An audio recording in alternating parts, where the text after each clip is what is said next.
Hi, everyone, and welcome to another episode of Books and Mortar with me, your host, Rizia, where we talk about the books that build us.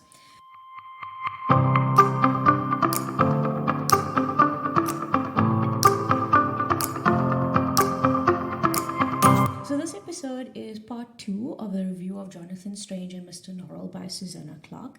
It was really a monster of a book, so that's why I decided to do it in two parts. So, there was a lot that happened in the second half, but at the same time, not so much. Events were like really drawn out, and while it made for good reading, it took time for the story itself to actually advance.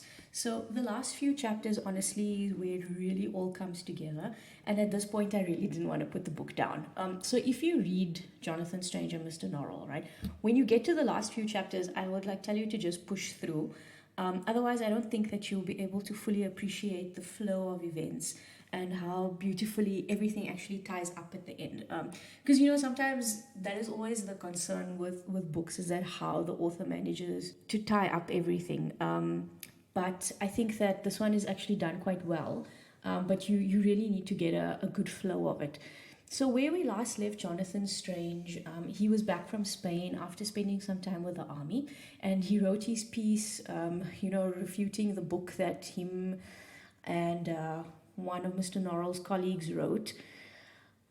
And that was essentially the parting of him and Mr. Norrell as tutor and mentor, and he became a magician in his own right, so to speak, right? So while Mr. Norrell was known to stick to his traditions, Jonathan Strange became known to be more daring in his magic. So whatever Norrell refused to do, Jonathan Strange was then asked to do instead. So in particular, he was asked if he could cure King George from his madness, right? So, there was the mad king of England, and he was asked if he could cure King George from his madness. And this was something that magicians don't generally do because, firstly, they felt like madness wasn't necessarily something that needed to be cured. And they also said that insanity was the best way for a person to be able to see a fairy. And in fact, the king was actually seeing the thistledown haired man, and he was conversing with him. So obviously, everyone thought that he was crazy because they couldn't see this person, but he wasn't. He could actually see the fairy, and it's because of his, so-called madness. So when Jonathan goes to help the king, he finds himself and the king mysteriously transported to fairy. So he invokes this really old spell, and he manages to save both of them and bring them back to England. But he can't shake these lingering feelings of unease and then also curiosity. So he now knows that there's actually a lot of magic in England, and he wants to share this with Mr. Norrell. So he asks him if there are still fairies in England, but Mr. Norrell tells him that he doesn't know. And up until this point, he still hasn't told Jonathan that he's enlisted the help of the fairy to bring Lady Pole back to life, right? I think he doesn't want him to know that he's had any dealings with fairies because he denounces them so vociferously. So he does, though, tell Jonathan that in the days of John Usclas or the Raven King, there were obvious roads leading from England into Fairy, and the roads are still there, but that they've fallen into disuse. So Jonathan, though, is pretty determined to explore them, and he actually becomes quite obsessed with the Raven King. So again, for somebody who kind of like flitted from one profession to another, and who actually couldn't really commit to anything, the magic and the Raven King in particular really become a very strong obsession for him. So at this point, Drawlight, who is one of Mr. Norrell's companions, he's disgraced himself completely, right? So what he did was he pretended to be Jonathan Strange, and he was taking money from people to teach them magic by correspondence or to perform magic for them. And then he would take a commission for it. And obviously, he can do neither of these things, right? But it was quite funny because he was meeting with a client when Strange appeared out of a mirror, and he told her that she's been taken for a ride, which was probably a good thing, though, because she was wanting to inflict like all sorts of horrible punishments on people she felt wronged her throughout her life. And honestly, I feel like this is why muggles shouldn't know about the wizards because people are really awful.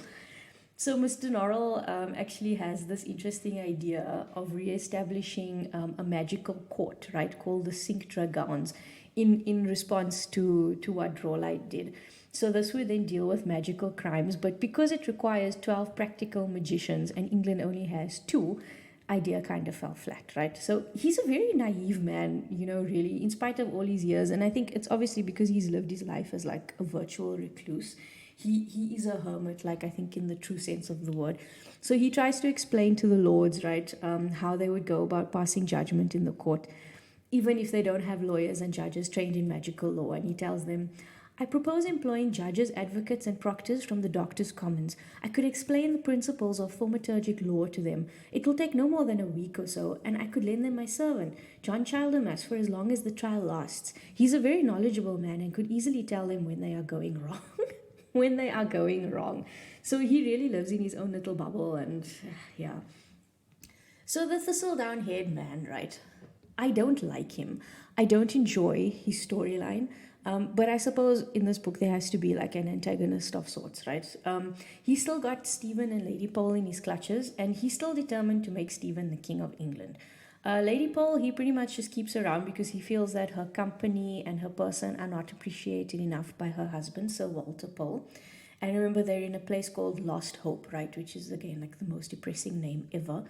And he also despises Strange and Norrell. But Strange is actually starting to scare him now, because when he counteracted the spell on King George, it was actually the thistledown-haired man's spell that he was counteracting. And in spite of Strange's fascination with Fairy, he still doesn't like him. But now he decides that he's getting bored with Lady Pole, and she's not as fascinating as he once found her. And another lady has grabbed his attentions, and if you remember, this is Arabella Strange. So once this happens, Jonathan starts hearing from people around town that Arabella has been seen in very strange places. The first time she was seen somewhere else, but she was actually still at the house. But the second time, she actually wasn't at the house. So he does like a kind of location spell to try and find her, but he finds the results very strange because it tells him that she's not actually anywhere. And after a lot of searching, she eventually appears back at the house of her own volition, wearing a black dress. And that's something that she's never done before, because Jonathan says that he doesn't like black because it's like she's in mourning, so she doesn't wear black. And then 3 days after this incident, she dies. And this changes Jonathan immensely, as you can imagine. And this is how his contemporaries describe him after his wife's passing. It was not quite enough to say that Strange had changed. In some senses, he was just what he had always been. He smiled as often as before, though it was not quite the same smile. He spoke in the same ironic, superficial tone as he had always done, while giving the impression of scarcely attending to his own words. His words and his face were what all his friends remembered, with this difference, that the man behind them seemed only to be acting a part, while his thoughts and his heart were somewhere else entirely. He looked out at them all from behind the sarcastic smile, and none of them knew what he was thinking. He was more like a magician than ever before. It was very curious, and no one knew what to make of it, but in some ways he was more like Norrell. And you don't actually know anything about Mr. Norrell's history. You don't know where he came from, what prompted him to become a magician, nothing about his family life or his personal life. Whatever you know about him is basically just what happens in the book, which is not much, to be honest. So in that way, given that it's taken like a tragedy like this for Jonathan Strange to be described as being more like Mr. Norrell, it makes you kind of wonder how Norrell also then became the way he did, if it's just natural or if there was actually something that pushed him in that direction. So this then finally takes us on to volume 3. So this is the final volume in the book, and it's called John Usglass. So the first one was called Mr. Norrell, the second volume was Jonathan Strange, and now the third one is John Usglass. So who exactly is this guy? Okay, I'm not going to lie, it took me a while to eventually figure out who he is and to understand who he is through this book, because he's mentioned a lot and there's like a lot of descriptions given about him, but I don't know, maybe it was just me. So essentially, it's Mr. Norrell who actually explained this quite nicely, right? So he was an Englishman who became a king in Fairy. So he is mortal. Apparently the men of his family were deprived of their lands by another gentleman called Hubert de Contenton. So after John Usglass's father was killed, Hubert then took him as a baby and he abandoned him in the forest. But a group of fairies called the Dion Sidhef, just, pronunciations, it's not even a real language, okay, so excuse me. So the fairy host found him and they took him to Fairy, where he was actually raised. So he was quite remarkable in his own right, and by the age of 14 he had already developed the magic system that was being used by Mr. Norrell and Jonathan Strange. So Strange contends that It is the contention of Mr. Norrell of Hanover Square that everything belonging to John Usglas must be shaken out of modern magic, as one would shake moths and dust out of an old coat. What does he imagine he will have left? If you get rid of John Usglas, you will be left holding the empty air. Because if they are using his magic and you kind of renounce John Usglas or you deny his existence, that is then to deny the magic that they're using, and he feels that they can't do that. So Lady Pearl has now been committed to a madhouse, it's her words, and placed under the care of Mr. John Secundus, one of the theoretical magicians before Mr. Norrell came to London. And he really tries to make the place comfortable for her, but she says very odd things to him. Like, why would I forget what Arabella Strange looks like when I will see her in a few hours at the ball and every night for the rest of our lives? And you know, Arabella is supposed to be dead, so that's an odd thing to say. She also tried to kill Mr. Norrell, by the way, right? But she failed because she tried to actually kill John Usglas, and sorry, not John Usglas, she tried to kill John Childermas, who she thought was Mr. Norrell. But Mr. Secundus is a really lovely character. He is so sweet and he is so kind.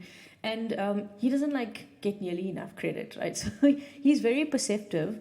And when Stephen is leaving, because Stephen brought Lady Pearl to the facility, he asks him what kind of magic is it that Stephen and the Lady Pearl are shrouded in. Because he tells Stephen that he's able to see these red and white roses at their mouths.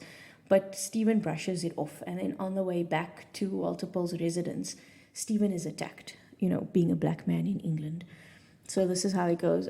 He eventually finds some help. He comes across a farmer, and he feels that he's going to ask him for help. So the farmer had never seen a black man before and was quite astonished to find such an otherlandish creature in his yard. Despite all evidence to the contrary, he could not bring himself to believe that Stephen was speaking English. The carrier, who sympathized with the farmer in his confusion, stood beside Stephen, kindly repeating everything he said for the farmer's better understanding.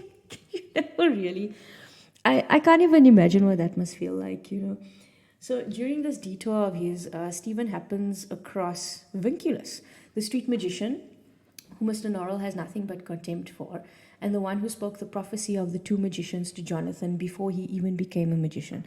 So the conversation goes like this. Stephen hesitated. Your skin is marked and discolored. I thought perhaps the marks meant you had a disease of some sort. That is not what my skin means, said Vinculus. Means? Said Stephen. That's an odd word to use. Yet it is true, skin can mean a great deal. Mine means that any man may strike me in a public place and never fear the consequences. It means that my friends do not always like to be seen with me in the street. It means that no matter how many books I read or languages I master, I will never be anything but a curiosity, like a talking pig or a mathematical horse. Vinculus grinned. And mine means the opposite of yours. It means you will be raised up on high, nameless king. It means your kingdom is waiting for you and your enemy shall be destroyed. It means the hour is almost come. The nameless slave shall wear a silver crown. The nameless slave shall be a king in a strange country. This is the prophecy of John Usglas himself. Stephen learns this when he mentions this encounter to the thistledown-haired man. But the man tells him that the prophecy doesn't refer to him at all, and most of it isn't even prophecy. And surprisingly, Stephen finds himself feeling a little bit disappointed by this. But it's because he's felt displaced all his life, and for some reason this prophecy had given him the briefest sense of belonging. And then to understand that it wasn't actually about him just kind of made him feel displaced all over again. So Jonathan Strange is at this point seeming to dissolve into a bit of madness, right? So he's obsessed with the idea of summoning a fairy because he believes that he can learn a lot about magic from the Fae, which is not untrue, provided that the Fae are willing to teach you. So, of course, Mr. Norrell disagrees with this, but it doesn't stop Strange. In fact, I actually think it makes him want to do it more just to irritate him. The problem is that he doesn't know how. So he realizes that the only other person to have likely seen a fairy was King George, and the particular trait that he had that Jonathan didn't is that he was mad.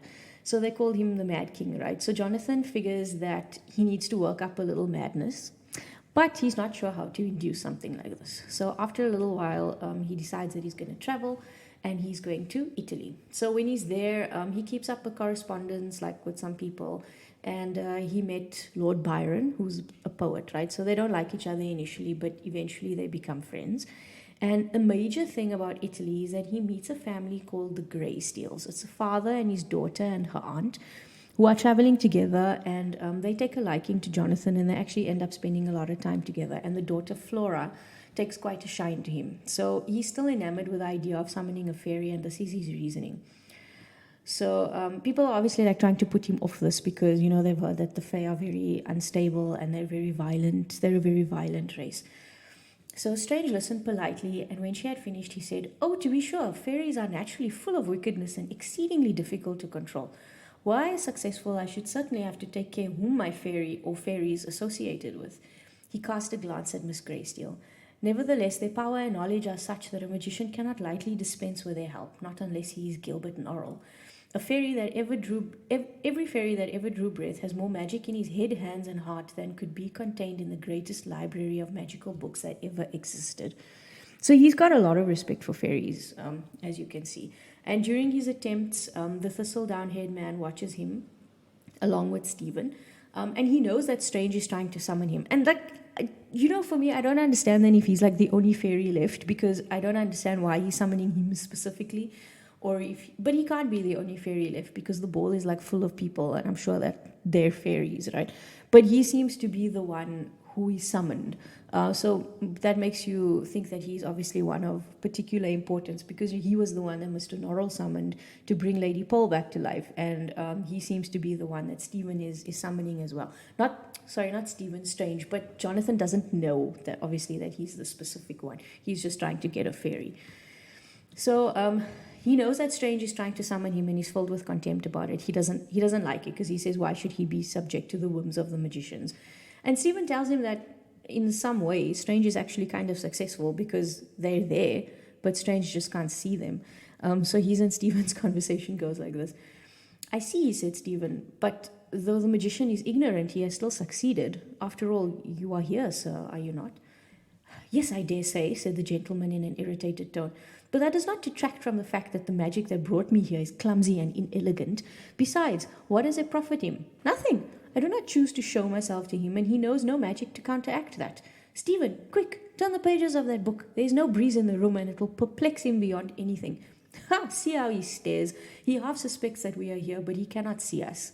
Ha ha! How angry he is becoming. Give his neck a sharp pinch. He will think it a mosquito." So this guy is just like, I don't know, he's determined to torment Strange, and he hates that he's trying to summon him. But, Strange is actually kind of successful. So there's an incident then that changes everything for Jonathan, right? The Greysteel family visit an old woman who's an acquaintance of a friend, right? And they make arrangements to go and see her, and they find out that she lives in a part of Venice called Cannaregio, which is the Jewish quarter. So they find her in an old apartment, like completely surrounded by cats, right? She doesn't say a word, and she doesn't seem to acknowledge their presence at all. They speak to her like for a little while, and they're quite alarmed and upset by her situation because she really looks like she lives in squalor. And they decide to come back when she's feeling a little bit better. I don't know when that would be. I don't know if that's possible. She's an odd lady though, and they get a bit of a shock from her. So this is how the chapter ends. It's like I had a feeling about this while I was reading it. And if you read the book, I don't know, maybe you'll also get that feeling, but okay. So just as they passed through the door, they looked back. At that moment, a new cat appeared upon the sill of the window with a stiff, spiky something in its mouth, a thing remarkably like a dead bird. The old lady made a little joyous sound and sprang with surprising energy out of her chair. It was the oddest sound in all the world, and bore not the slightest resemblance to human speech. It made Signor Tossetti, in his turn, cry out in alarm and pull the door shut and hide whatever it was the old lady was about to do next. So apparently this old woman speaks cat, and she doesn't speak any other language. So everything is explained in a footnote at the end of the chapter, and it's quite the story. I do recommend that you read that particular footnote just to get a little bit of background on this woman. So the Greysteels then have dinner with Strange, and they tell him about this woman. Her name is Mrs. Delgado. And they ask him if he might be able to cure her madness by magic. And he says that this is not possible, right? But now I imagine that you thinking the same thing that I was, right? So Jonathan Strange goes to visit Mrs. Delgado, and this is how it goes. So this is a bit of a longer excerpt, but it was a little bit weird. It was a little bit creepy, but it's interesting. So because this Mrs. Delgado is mad and Strange needs to induce some madness to be able to find a fairy or to summon a fairy. So, yeah, you can imagine what he wants, right? So he tells her, I want you to teach me how to be mad. The idea is so simple, I wonder I did not think of it before. Mrs. Delgado growled very low. Oh, you question the wisdom of my proceedings? You are probably right. To wish madness upon oneself is very rash. My tutor, my wife, and my friends would all be angry if they knew anything of it. He paused. The sardonic expression disappeared from his face and the light tone disappeared from his voice. But I have cast off my tutor. My wife is dead and I am separated from my friends by 20 miles of chill water and the better part of a continent. For the first time since I took up this odd profession, I am not obliged to consult anyone else. Now, how to begin? You must give me something to serve as a symbol and vessel of your madness. He glanced around the room. Unfortunately, you do not appear to possess anything except your gown. He looked down at the saucer which he held in his hand. And this mouse. I believe I prefer the mouse. Strange began to say a spell. There was a burst of silver light in the room. It was something between white flames and the glittering effect which fireworks produce. For a moment, it hung in the air between Mrs. Delgado and Strange. Then Strange made a gesture as if he intended to throw it at her. The light flew towards her, and just for a moment she was bathed in a silver radiance. Suddenly, Mrs. Delgado was nowhere to be seen, and in her place was a solemn, sulky girl in an old-fashioned gown. Then the girl too disappeared, to be replaced by a beautiful young woman with a wilful expression. She was followed swiftly by an older woman of imperious bearing, but with a glint of impending madness in her eyes. All the women Mrs. Delgado had ever been flickered for an instant in the chair, then all of them disappeared. On the chair was only a heap of crumpled silk. Out of it stepped a little grey cat. The cat jumped daintily down, sprang up on the windowsill, and vanished into the darkness. Well, that worked, said Strange. He picked up the half-rotten dead mouse by its tail. Instantly he became interesting to several of the cats who mewed and purred and rubbed themselves against his leg to attract his attention. He grimaced. And what was John Usclass forced to endure, I wonder, in order to forge English magic? He wondered if he would notice any difference. Would he find after he had done the spell that he was trying to guess if he were mad now? Would he stand about trying to think mad thoughts to discover if any of them seemed more natural? He took a last look around at the world, opened his mouth, and gingerly lowered the mouse into it. And wow, does it work. It's obviously like incredibly potent. So he decides to make a tincture out of the mouse so that he can try and like sort of control how much madness he will subject himself to, right? And this is where everything changes. So the fact that he turned Mrs. Delgado into a cat, right? It was interesting that all of the women she had been flashed in the chair and then she becomes a cat. So then you figure that that's probably what she was meant to become, or like her true form or her true desire at that point. I kind of think he did her a favor, to be honest. I think that she'd probably be happier. So anyway, Jonathan Strange then starts experimenting with his tincture, right? And he experiences episodes of madness where he hallucinates and afterwards like he can't really recall what happened. So he becomes annoyed that even if he was able to summon a fairy in this condition, he wouldn't actually be able to talk to him. So he decides to reduce the dose, and he finds that he's now much more lucid, but he's still mad. And it is in this state that he eventually becomes aware of the thistledown-haired man standing in the room with him. So the man is like completely shocked when Strange addresses him, and maybe it's because he asks him for some snuff, and I don't think that fairies carry that around. So after the second interaction with the thistledown-haired man, Strange asks him for something that he obtained from the previous magician that he worked with, which, if you remember, was Mr. Norrell. And he got Lady Pole's finger out of the deal and half her life along with it. So the fairy is very fascinated by this interaction anyway, because he feels like Strange just wants more power, or he wants riches, or he wants, lots of women, and he wants fame and things like that. But he doesn't. And I think this really shocks him and he can't understand it. So anyway, he has to now give Strange this box containing Lady Pole's finger. And when Strange finds it, he feels that there's something familiar about it, but he can't place his finger on it. So he decides that he's going to go to Fairy, and he doesn't want to do it by madness because he wants to be lucid while he's there. So he casts a spell, and he takes just one drop of the tincture, and he finds himself in Fairy. So everything around him had changed, but the people around him didn't seem to notice anything, right? So he's still like in Venice, kind of. He makes his way to a house, and he discovers a ball in full swing. So people are dancing all around, and I'm telling you that at this point, I sat up like a little bit straighter and like held my nose a little bit closer to the book because I was very keen to see what happens now, right? And the first person that he talks to turns out to be Stephen. And the thistle-haired man like completely freaks out and he decides to essentially curse Strange by casting upon him darkness, misery, and solitude. But before any of this can actually happen, Strange is like really enjoying himself.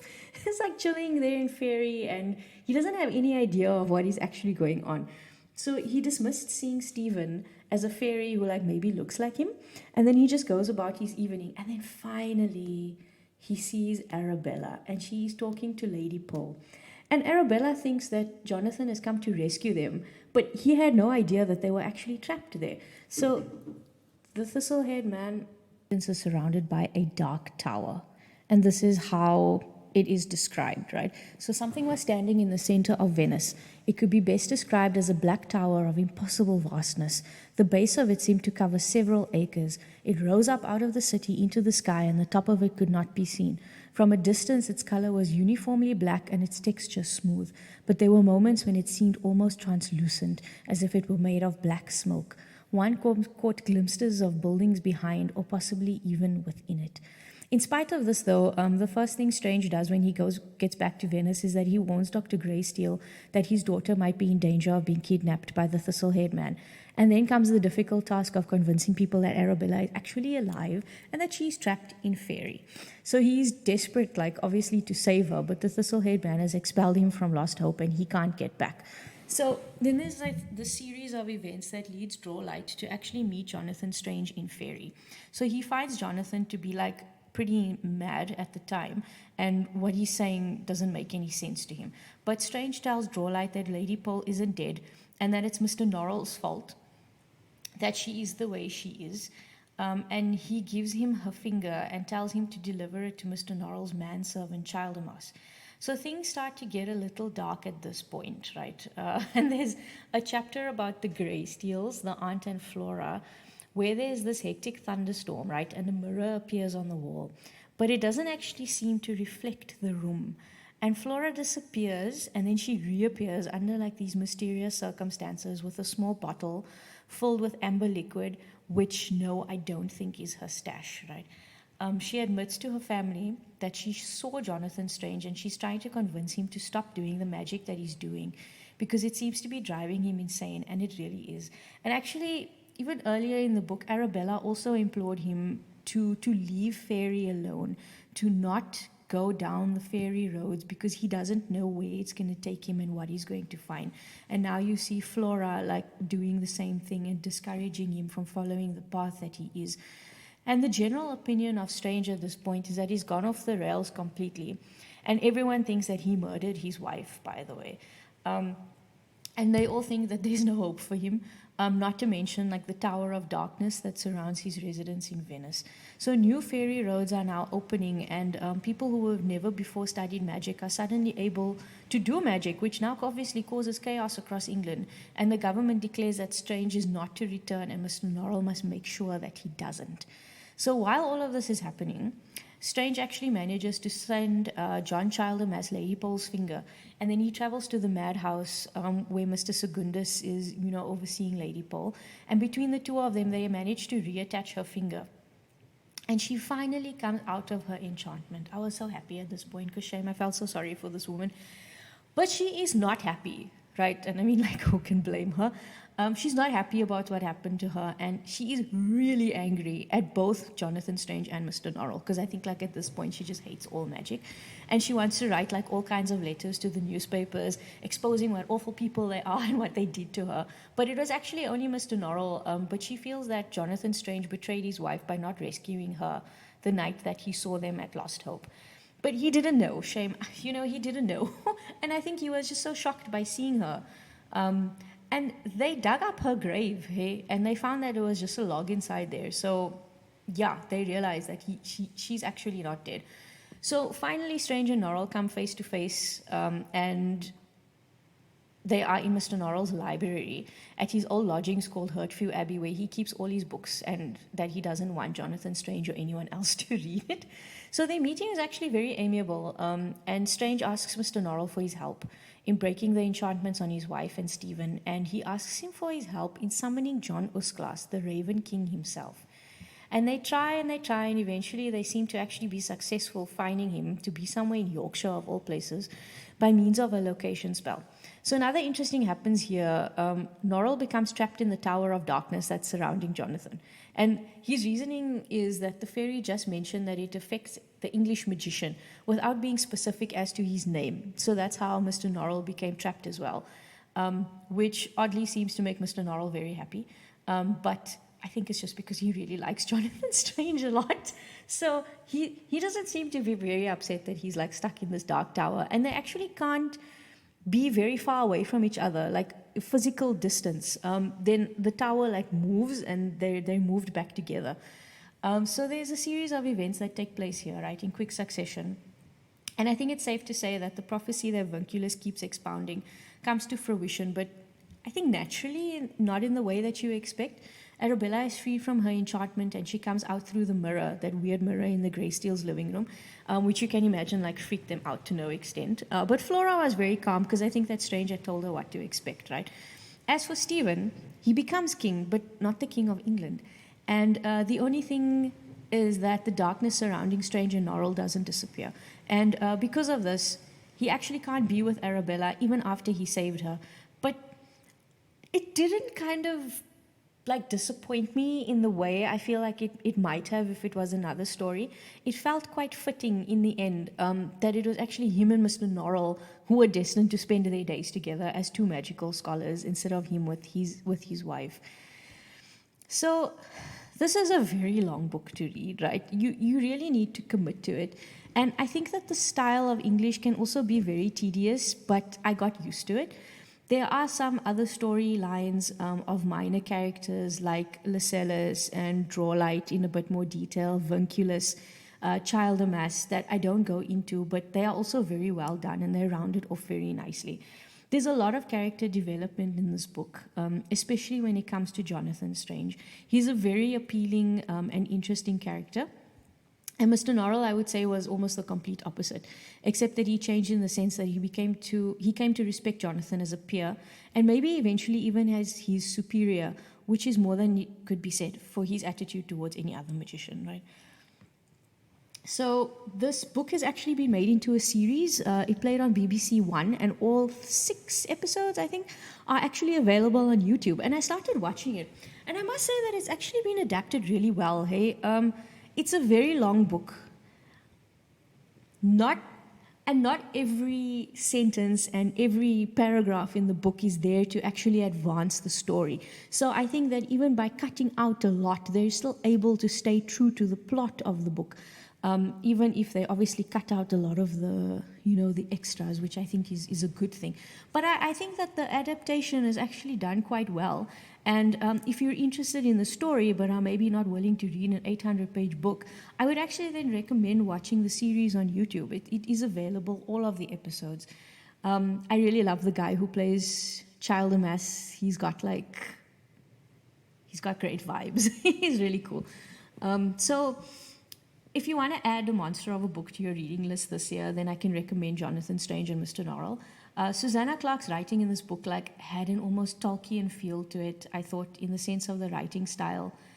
And it creates a world that is almost tangible. And it's also very subdued writing in a sense. I don't know if you've read The Hobbit, but I read The Hobbit recently. And it's The Hobbit's an adventure, right? There's a lot of things that happen in that book. But the way it's written, it's just... You don't feel that sense of urgency really at any point in the book, even when it's crisis time. And I feel like this one is very similar in that it's written in a subdued manner.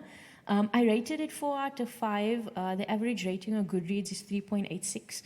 I really enjoyed this book and I recommend it, but perhaps only if you are okay with a slow burner, right? So it's more than 800 pages long and approximately 300,000 words, and that's perhaps more academic in its essence rather than fantasy. It could have been shorter, but I think that this one is about the journey. But I really wonder, though, if it justifies a long book, because like I said, not every sentence and not every paragraph is there to actually forward the story. A lot of it is just it's just background, to be honest. And even if it's not there, it wouldn't affect the outcome of the book. It wouldn't affect the story in its essence. And sometimes I really wonder if, the author can then really justify writing such a long book. Like, was every page in this book absolutely necessary? And for me as the reader, no, it's not. I recently finished another long book, Empire of the Damned, which I will also be doing a review of. And that's another one where, it's such a long book, but not much really happens. And you just wonder, like, why are these authors committing themselves to writing these, like, tomes, but they are not advancing plot? And I feel like they're the only kind of artist who does this. I mean, like, painters and sculptors and whoever, they don't do these kinds of things, right? It's only authors who write these 600 to 800 page books, but is it necessary? Is it really necessary? And I feel like a lot of the fantasy authors are going in this direction. And like, for example, the Way of Kings or the Stormlight Archive series of Brandon Sanderson's. I've been reading Oathbringer now for probably 3 years, and I'm about 3/4 of the way through it. It is such a thick book, and there is so much excess in there that it's not forwarding the story, and it's really frustrating. And it's like, I wouldn't be able to even review that book because I don't remember what happened at the beginning. And it's not even the last book. It's number 3, I think, of 5. And it's such a pity because I really enjoyed the initial ones, but it's so difficult to read it. And I'm glad in that way that Jonathan Strange and Mr. Norrell is a standalone book, because I don't think that I could read anything more about it.